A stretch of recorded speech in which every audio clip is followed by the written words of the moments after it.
Shalom,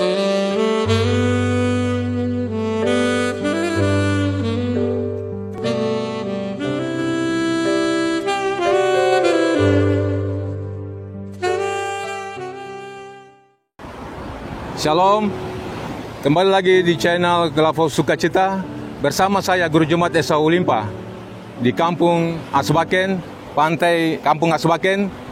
Saya sementara akan membawa firman Tuhan bagi kita sekalian yang terdapat di dalam Daniel pasal 9 ayat 18 sampai dengan ayat yang ke-19. Sebelumnya mari kita berdoa. Kami bersyukur kepadamu untuk waktu ini. Terima kasih Tuhan, di pantai yang telah Tuhan jadikan ini kami akan menyampaikan firman Tuhan.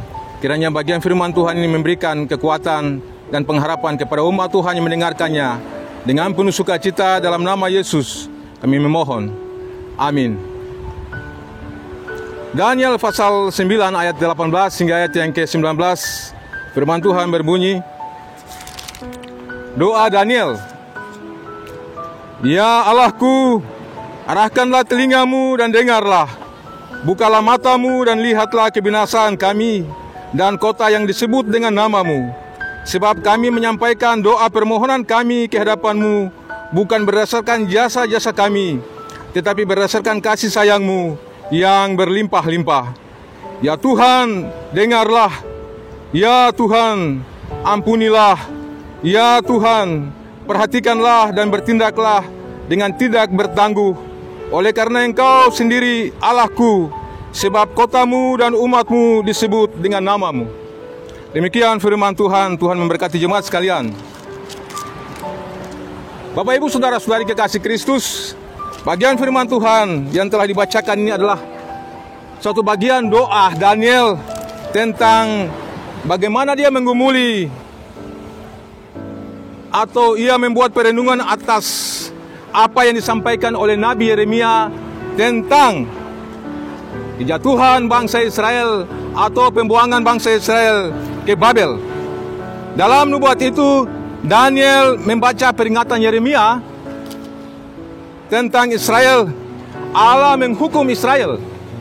Nah, dalam perjanjian lama yang selalu disebut Nabi itu selalu membawa dua hal penting. Pertama, dia membawa tentang berkat Tuhan, dan yang kedua dia membawa tentang hukuman. Hukuman terjadi karena Allah tidak menghukum, itu terjadi karena manusia. Artinya apa yang disampaikan, apa yang dialami oleh Israel itulah yang membuat hukuman Allah terhadap Israel karena tidak setia, tidak taat. Nah, Bapak Ibu Saudara-saudari kekasih Kristus, dalam nubuat itu Daniel telah membaca peringatan Yeremia tentang hukuman yang terjadi. Dalam nubuatan itu 70 tahun. Kalau kita baca dalam Yeremia pasal 29 ayat 11 dan seterusnya, bahwa ternyata 70 tahun bangsa Israel harus berada dalam pembuangan di Babel. Nah, itulah yang menjadi perenungan bagi Daniel ketika dia melihat bahwa dirinya sendiri, bangsanya berada dalam hukuman Tuhan. Hukuman Tuhan terjadi karena apa? Dosa mereka. Daniel merasa bahwa dia juga termasuk dalam bagian barisan bangsa ini karena dosanya. Dosanya dan dosa bangsa Israel. Dan karena itu Bapak Ibu Saudara-saudari, dia harus berdoa syafaat. Ada dua hal penting. Pertama di sana adalah bahwa ternyata ketika dia berdoa kepada Tuhan, dia tahu bahwa Babel akan jatuh dalam hukuman karena Tuhan murka kepada mereka.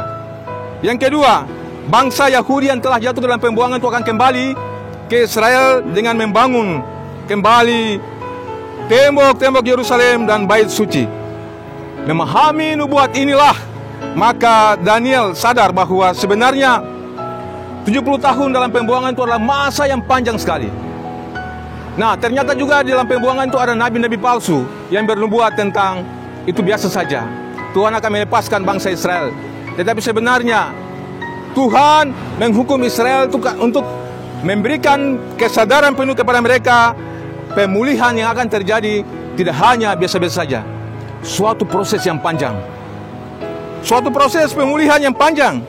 Dan karena itu Daniel menyadari dirinya sendiri bahwa dia harus berdoa, mohon pengampunan kepada Tuhan bersama bangsanya supaya mereka terlepas daripada hukuman Tuhan itu. Nah, Bapak Ibu saudara-saudari kekasih Kristus, ia juga memohon bahwa Allah yang penuh cinta kasih itu, belas kasihan itu kepada umat pilihannya, tidak akan membiarkan umatnya begitu saja. Ini sikap Daniel. Nah, Bapak Ibu saudara-saudari kekasih Kristus, dia berdoa, dia menyiapkan waktu khusus. Artinya bahwa dari semua aspek hidupnya, dia tidak melihat dirinya sendiri, tetapi melihat orang lain, melihat bangsanya, melihat pemerintahnya, melihat semua apa yang dilakukan oleh nenek moyangnya masa lalu. Nah, karena itu, supaya kesejahteraan kota itu menjadi kesejahteraan milik mereka bersama, Daniel juga berdoa. Pertanyaan untuk kita hari ini, saudara-saudara, apakah kita juga menyiapkan waktu kita berdoa bagi Tuhan, untuk diri kita, untuk orang lain, untuk jemaat kita, untuk masyarakat kita, untuk pemerintah kita, untuk kota kita, untuk bangsa kita, untuk negara kita, atau untuk dunia? Baik diri kita sendiri maupun kelompok, kita menyadari sungguh bahwa sebenarnya Allah telah mencurahkan Roh-Nya yang kudus, supaya diri kita, jemaat kita, masyarakat kita, dan semua yang menjadi bagian kita, ini kembali kepada pemulihan Allah. Ini waktunya Allah memulihkan setiap kita ketika kita datang kepadanya dan bertobat. Kita harus dapat berdoa seperti Daniel berdoa. Daniel dapat memperlihatkan kepada kita sikap peka terhadap dirinya, terhadap bangsanya, untuk suatu pengampunan, suatu kesadaran yang sungguh atas kehendak Allah yang terjadi dalam diri bangsanya dan diri Daniel sendiri.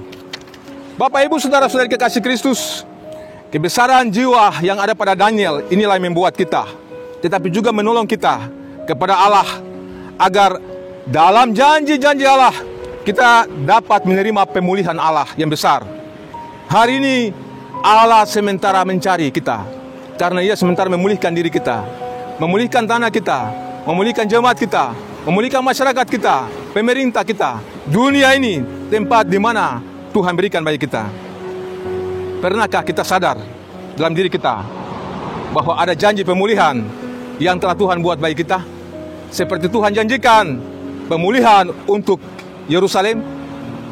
Tuhan memberkati jemaat sekalian dengan firman ini. Amin. Mari kita berdoa. Kami bersyukur kepadamu untuk waktu ini Tuhan, kami telah dengar firman-Mu, supaya setiap orang yang telah mendengarkan firman Tuhan hari ini, dalam kesadaran yang sungguh dan penuh, kembali karena ada pemulihan daripada Tuhan. Pulihkan setiap orang yang telah mendengarkan firman Tuhan, karena sadar sungguh bahwa Tuhan telah memanggil kembali untuk suatu keselamatan besar. Kami berdoa ini karena kasih yang besar dalam Yesus Kristus. Hamba mohon kasih-Mu yang oleh kerja kuasa Roh Kudus mengalir dan memenuhi setiap orang yang telah mendengarkan firman Tuhan melalui channel ini. Tuhan memberkati channel Klavos Sukacita ini, yang telah memberkati setiap orang yang telah mendengarkan firman Tuhan dari saat ini sampai Tuhan datang kembali. Amin. Shalom. Tuhan berkati.